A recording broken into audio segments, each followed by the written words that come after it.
You're watching Public Affairs. Berkowitz is my name, and politics is our game. And we will be doing politics this evening because we have as our guest State Senator Susan Garrett, who is in her 9th year in the state legislature. It seems like just yesterday she was starting out and running to take the State House seat of Corrine Wood, right? Well, Corrine was running for the She was right. So it was an open seat, Yeah.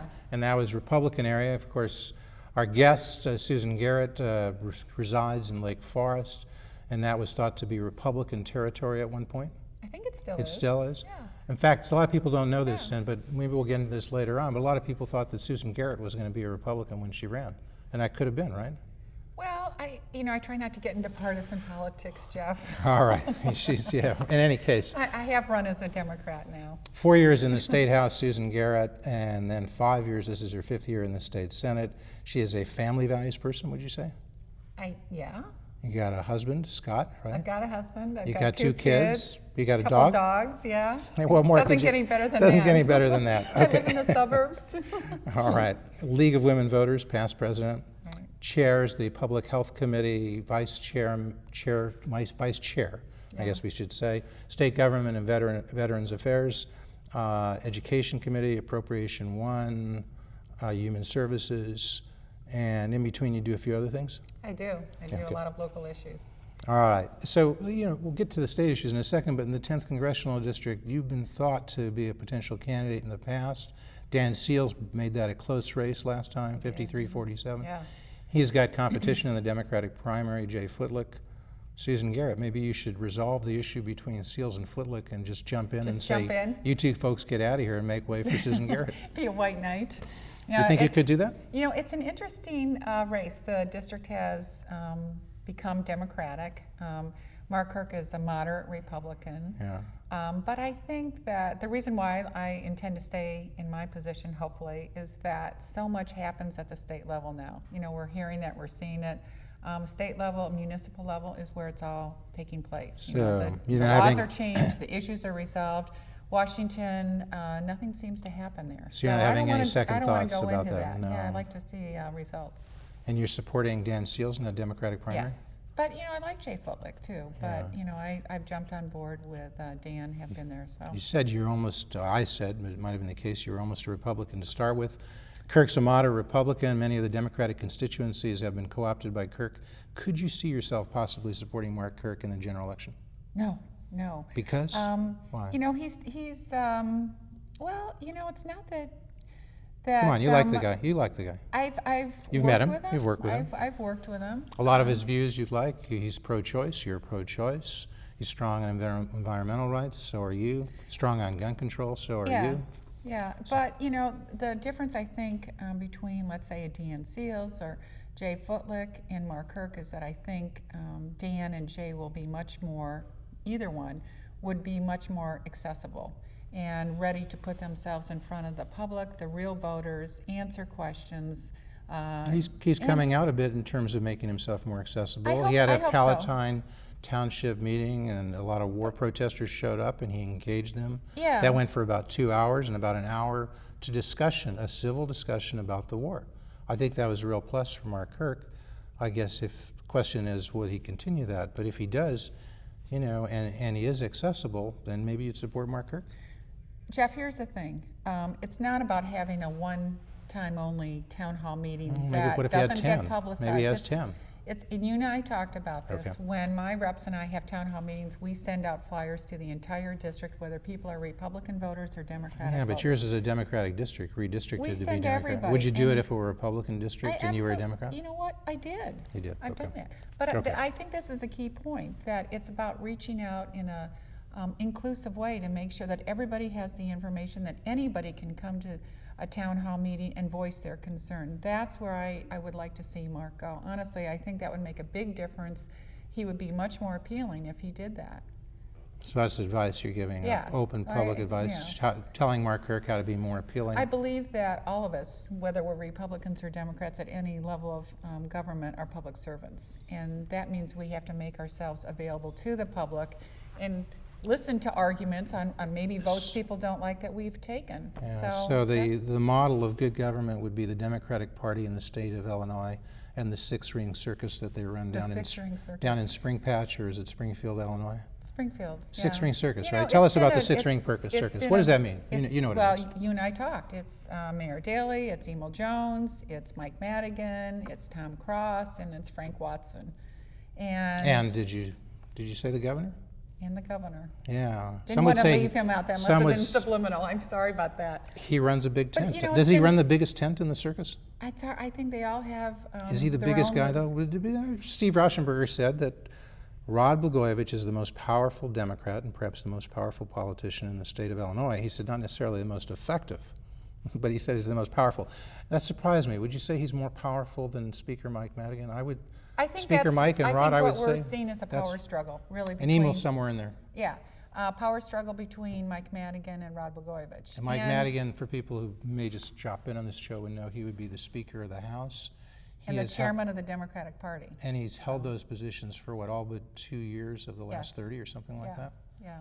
So he's seasoned. He has been there. He knows how the game works. And I think Rod is coming in maybe with some of his other colleagues. Rod Blagojevich, the governor, Democratic he governor. has a different approach. He's younger. He's more progressive. He wants change. He wants it his way. He wants and bankruptcy. Madigan wants it his way. He wants the state to be bankrupt. Well, I can't say what Rauschenberger said this. Let me tell you. He said this. He was just on the show a week or two ago. Yeah. And he said that Rod has always had holes in his budgets. Cumulatively, there's about a $3 billion deficit. And I think Dan Hines, the Democratic state comptroller, backs that up. You're in the state Senate. You've been there all of those years. Has Rod been running a cumulative $3 billion deficit? Well, unfortunately, the way the budget works is on June 30th, there's a balance, and it's balanced. July 1st, the bills start coming in and the payments. So you can absolutely say that at any given point in time, the budget is never perfectly balanced. Yeah, there are budget holes. They've been there with Rod Blagojevich, they've been there with George Ryan, and they've been there with Governor Thompson. No, were they really? Were they there with, you missed Jim Edgar, were they there with Jim Edgar? Well, Jim Edgar, he was a pretty fiscally responsible guy. He was very fiscally responsible. Okay, so they weren't there with him, you're saying? I can't say they were or weren't. I think what he did was cut back on Medicaid, and so my guess is that same stuff was going on. Let's start with the top, Rod Blagojevich. What does he really want? He wants health care, he wants taxes, big taxes to pay for a big health care program. He wants a payroll tax. Yeah. He wants for his to health insurance tax program. The businesses that don't provide any type of health insurance, and businesses of a certain size. Has he given up? He's given up on that. That's not going to happen this year, right? I think he's totally committed to this, I hate to use this term, but universal health care for Illinois. No, but he's given up on the payroll tax. There's nothing pending to bring that I think he's back. probably trying some different options right now. And he hasn't given up on it. He hasn't given up on the concept. The payroll tax probably isn't going to happen. We would have had to vote for that. The gross receipts tax isn't going to happen. That was shut gone a down long time ago, yeah. Right, and so gaming might still happen, and that could finance some of his health insurance, possibly? I thought the gaming, and of course we're talking before these bills come up again, but it's been sort of a cyclical experience.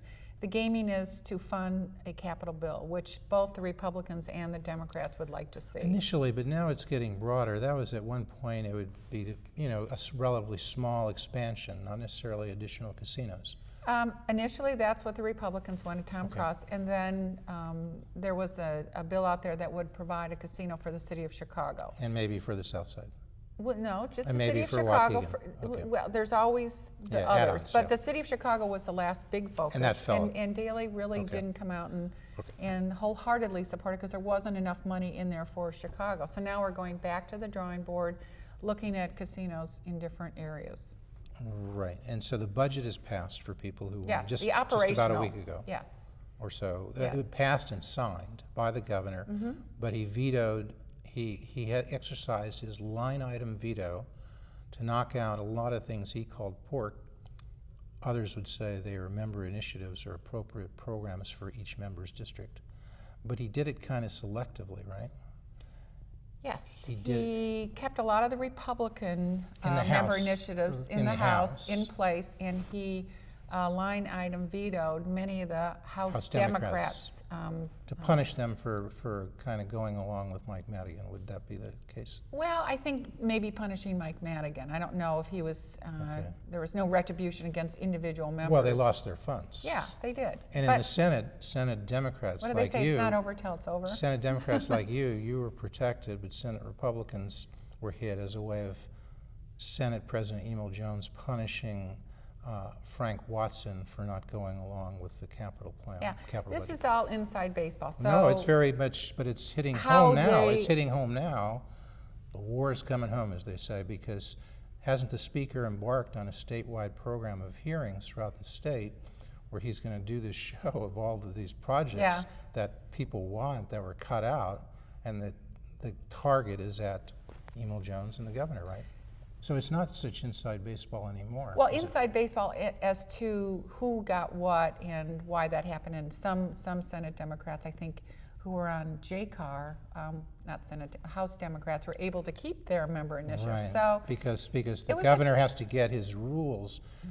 He line item out a lot of things, but he also now wants to transfer those savings to his health insurance program, and he needs the Joint Committee on Administrative Rules, JCAR, to approve that, right? yes. And So it is a he tried to six-ring buy circus. them off. You're right. I mean, Okay. it's Okay. at any given point in time, we never know what's Speaker coming our Mike way. wanted reportedly a low-growth budget, but some people say what he really wants is to stabilize things and position things for his daughter, Lisa Madigan, to be governor in 2010. What do you think? I think it's too early to, I for one am for a capital plan. So let's, Rod, the governor has 3.5 more years. Okay. So having a capital plan now is not going to have any impact on whoever runs in the next gubernatorial race. We have 3 years. A lot can happen in 3 years. This state needs... Bruce Stoll, he's the editorial manager of the Chicago Tribune. He said Rod decided this was the year, he said Speaker Mike Madigan decided this is the year to break Rod Blagojevich. He kind of fooled around with him a little bit, but this is the year. Yeah. Did Dole get it wrong? Is the Speaker not out to break Rod Blagojevich? Because if he breaks Rod Blagojevich, doesn't that position Lisa Madigan to be governor in 2010? Well, we have 3.5 years. I know, the but governor you gotta just got, I guess move I down don't, the path. I understand what Bruce is saying. I just don't understand that tactic or that strategy, because a lot can happen in 3.5 years. So if you break somebody their first year after an election, you have 3 years to go. A lot can happen. So Rod still has that doesn't make prestige sense and to me. status, and you're saying he's He's not. the governor of the state. Okay. He's like many have made. He's made some egregious What mistakes. do you think? You supported him for governor, right? I did. Did you support him in the primary? No, I supported Paul Vallis. Paul Vallis. So Yeah. he was kind of your second choice, but then, of course, like all Democrats, you support him. Of course. Well, I Yeah, don't know, that's like the way. Jack Franks, he may not support. He's a Democrat. Yeah. So some Democrats actually deviate from that. But, are you still behind? I mean, you're in the Senate, and everybody knows the Senate President Emil Jones is lined up with Blagojevich. Mm-hmm. So are you Rod's and Emil's girl, if I could use that expression? No, I'm not Rod and Emil's girl, but I consider Yeah, I mean, myself very Hillary's- look, independent, Hillary- and I'm very Hillary proud Clinton- of my independence. So I don't think of myself as anybody's girl. But Hillary at this Clinton point. said, to these unions and other people, you want somebody to fight, she said, I'm your girl. I'm your girl. So Well, it's okay. It's okay. I'm not their girl. It's How's okay that? to use that phrase, girl, right? I'm not their girl. You're not, okay. I'm independent. I try to reflect the concerns of my district, and quite frankly, I think my district's fed up with everything that's going on in Springfield. They want people to act reasonably. They're fed up. Okay, We're all rounding fed out up. that six-ring circus, Yeah. we leader Cross, not a major player, but some player, because He's a pretty influential. once you went past yeah. May 31st, then you need some Republican Mm-hmm. votes. To pass things, you need a supermajority. Same thing with leader. Well, in the House, Democrats don't have a supermajority. In the Senate, they do. Yes. So one would think you wouldn't need Leader Watson, the Senate Minority Leader, Republican.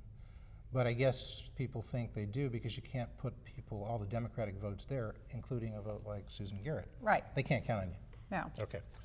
And then the mayor's So there. you can see I'm not anybody's girl right now. Yeah, and the mayor's there, even though you don't hear him so much, he controls a lot of state legislators from Chicago. Okay. So we've talked about where it stands with this line item veto, transferring funds. How does it play out? I think What's Things gonna are happen? there's gonna be a collision. I mean, at some point in time, we What's keep. the outcome here? Does Rod get his health insurance? Do the members' I think issues there's a lot get of things restored? going on, Jeff. I think there's the gaming issue, emo. Let's get right to the chase. Okay. How's it end? I'm trying to get there. Don't, okay, go ahead, sorry. So I think there's the gaming issue. I think there's the healthcare issue, and I think there's the capital budget. And there is not consensus, there's not agreement among all of the leaders, including Daley, on how that's going to work. So until they can get together and sit around a table like this and say, yes, we're on board, we are going to be finding ourselves going back and forth to Springfield, Chicago, and the suburbs, because there's no end to this. Can you predict an outcome? Will it end before the end of the year? Well, I hope so, because then at the end of the year, we start over again. I mean, at Okay. some point in time, we've got to start. So you're not predicting an outcome, how it gets resolved, this haggling about this I don't see $470 it million? happening. I don't see a positive result happening in the very near future. We're supposed to go to Springfield next week to vote on gaming, to vote on the RTA, and to vote on a capital bill. And the CTA bailout? Well, RTA, CTA. Yeah. But until the House is on board, I mean, the Senate can pass all they want, and if there's no reception in the House, it means it goes Well, nowhere, let's just and vice versa. CTA, What the let's House focus does, on we. that. We're taping this on September Okay. 9th. People are going to see this in the suburbs, Chicago metro suburbs, the week of the 17th, which is the first or second day, and they may see it later in the week, that Yeah. you folks go back purportedly to deal at least with the CTA bailout, RTA, and maybe Right. other issues. Capital and. Maybe, yeah, okay. Well, the Well, they're tied gaming- together, because the Republicans, it's alleged that Watson says he'll provide the support for the CTA bailout if Emil Jones will come up with appropriate programs for his interests, Republican interests in the capital budget. Capital budget. So But the that's a capital possible budget, deal. but it's hinged on gaming. So Okay. that means the Republicans are going to have to vote for 3 casinos. I don't know if they're willing to You do want a that. casino in Waukegan? Is that in your district? It's just outside Waukegan's yours. not in It's my just district. outside, but it's nearby. Yeah. You want a casino there? I have mixed feelings. I voted no on the gaming bill.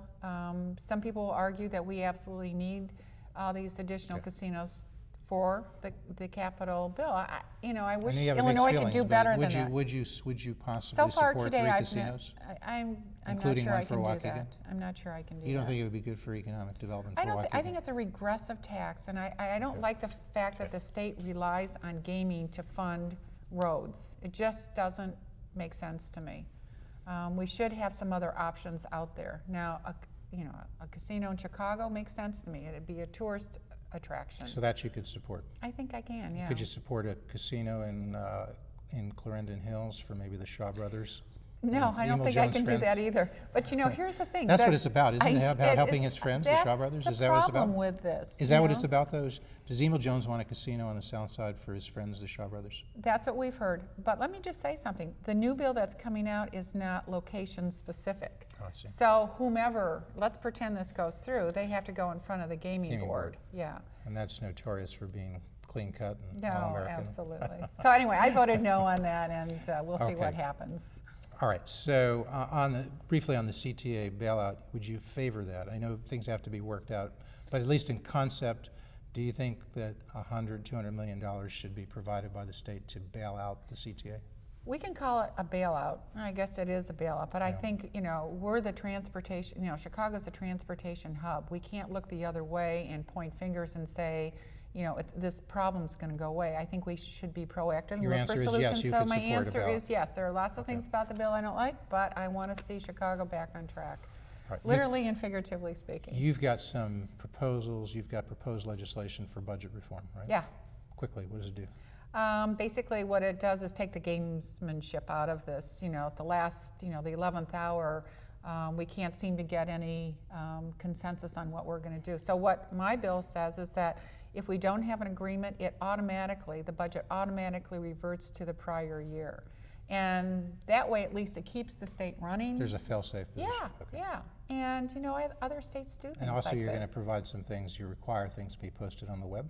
Be posted on the web. With the budget and the proposed budget? Appropriations, all the things that when the governor provides his budget, we see it. It's You see it there, 5 days before? and You we and see it you 5 and the public days see it after. 5 days You'd before? be surprised right. what we don't have.